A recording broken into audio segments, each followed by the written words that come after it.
Bonjour, c'est IQ91. Voici l'analyse technique des principales paires de devises du marché Forex pour la journée du mercredi 2 mars 2011 pour le site boursicoté.com. Alors aujourd'hui, ça faisait plusieurs jours que nous l'attendions. J'avais une petite idée hier en vous disant qu'on attendait certainement une cassure ici de la zone des 1,3860. Je l'ai un petit peu anticipé ce matin pour quelques-uns qui m'ont suivi sur le chat. Et donc nous avons bien ici cassé les 1,3860 et nous revenons même sur cette zone en tant que support, puisque si on regarde de plus près, après cette cassure, on revient en support sur cette zone. Alors c'est même beaucoup plus visible si on prend par exemple une unité de temps plus courte, à savoir l'unité de temps 5 minutes. Nous étions là pour l'instant, nous étions donc voilà en phase haussière. On est venu faire un premier test ici en début d'après-midi. On est redescendu et puis ensuite on a cassé vraiment. Alors vous voyez, le premier test pourtant était dans une zone non surachetée. On avait un petit peu, je confondais avec un précédent. Voilà, donc on avait ici un surachat.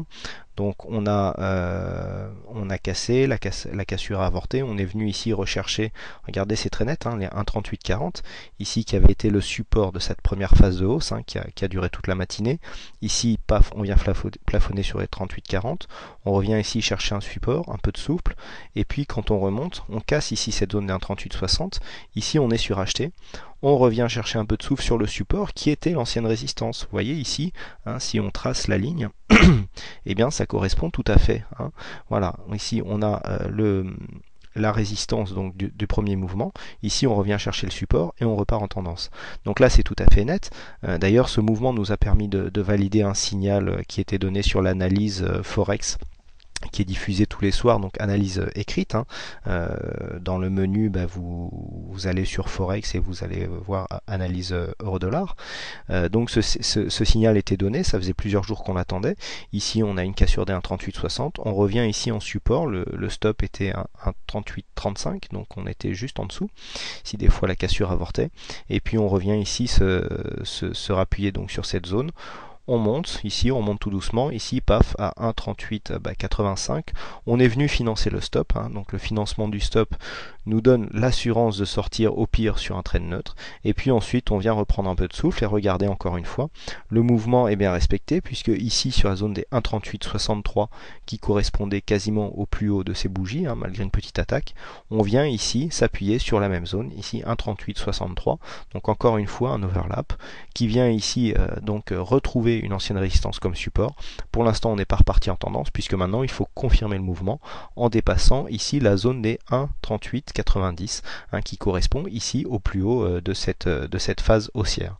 Donc voilà le mouvement dans lequel nous sommes pour l'instant. Nous allons repasser en vue un peu plus long pour les investisseurs moyen terme. Donc pour l'instant nous sommes là, nous sommes coincés entre ces deux valeurs techniques, un 38,80 qui était déjà une valeur technique, une résistance attendue. Donc une dynamique suffirait pour nous faire remonter un peu plus haut. On est déjà sur le haut des bandes de Bollinger. Donc attention, là pour l'instant la situation n'est pas trop surachetée. On pourrait continuer encore un petit peu à monter. Au niveau du câble, donc livre sterling contre dollar américain, nous avons donc une confirmation de la cassure ici de la zone des 1,6278, puisque nous attendions aussi cette cassure depuis le précédent plus haut, avec un retracement faible ici au niveau des 61,8 qui était venu, on avait une petite attaque et puis finalement on était reparti à la hausse. Et bien là nous repartons en tendance, donc en cassant ces plus hauts. Pour l'instant on manque un peu de dynamique, donc pour l'instant on verra si ici la tendance haussière initiée par ce premier mouvement se met en place, ou si cette cassure ne donne pas de réelle tendance haussière.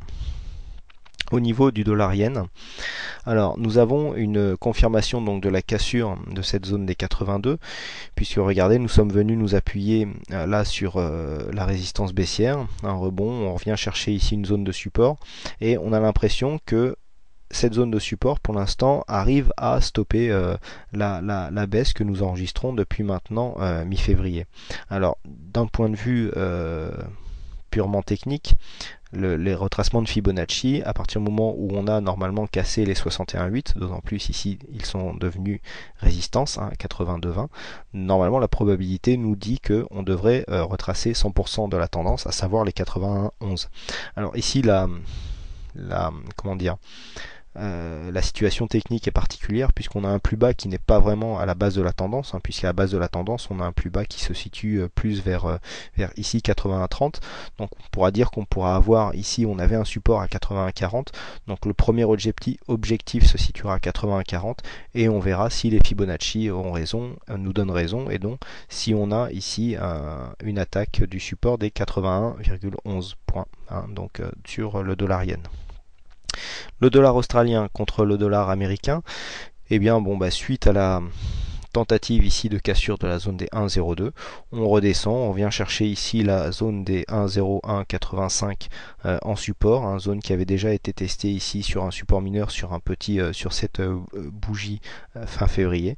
On vient rechercher ici cette zone avant de repartir en tendance. A priori, la zone des 1,0150 ne fait plus trop obstacle, et maintenant donc on attend de voir au prochain test des 1,02 si les cours continuent à monter ou si on continue à avoir cette évolution ici en range. On termine par l'euro-yen. Voilà, l'euro-yen, ben là le mouvement est intéressant puisqu'on avait ici une résistance baissière. On a eu une cassure qui est revenue ici. On continue à marquer des nouveaux plus hauts, hein, puisque là ici on est plus haut que ce précédent plus haut, mais par contre au niveau du plus bas, là on revient tester encore une fois la résistance baissière, et on a l'impression qu'on a du mal à revenir marquer des nouveaux plus hauts, donc sortie ici de cette petite zone baissière, mais on n'arrive pas à repartir pour l'instant en tendance haussière, puisque les indicateurs nous disent que pour l'instant la tendance serait plutôt en train de se retourner. Donc attention, là on s'achemine aussi vers une formation plutôt neutre, hein, puisque depuis maintenant début février, nous n'avons que peu d'évolution en tendance, hein, j'entends, sur cette paire de devises. Voilà tout ce que l'on peut dire donc sur ces principales paires de devises. Alors j'ai reçu plusieurs messages, hein, concernant les analyses. Donc bon, on me demande peut-être de faire moins de paires de devises, hein, c'est-à-dire de faire tourner dans la semaine, mais d'approfondir un peu plus les analyses en fonction des opportunités. On m'a demandé aussi pourquoi pas de rajouter l'or. Alors rajouter l'or, oui, mais l'or en elle-même, c'est un peu comme un indice ou comme un produit à part, hein. Il faut vraiment approfondir les choses, et puis il y a beaucoup plus de tenants fondamentaux dans l'analyse du métal jaune. Donc bon, à vous de voir, hein. Je continue à recevoir et à entendre vos messages concernant ces analyses forex. Vous pouvez continuer à me donner vos desiderata, même si je n'y réponds pas tout de suite, je les prends toujours en compte. Voilà, merci à toutes et à tous pour votre attention, bonne chance dans votre aide, et je vous donne rendez-vous dès demain pour de prochaines analyses. Bonsoir.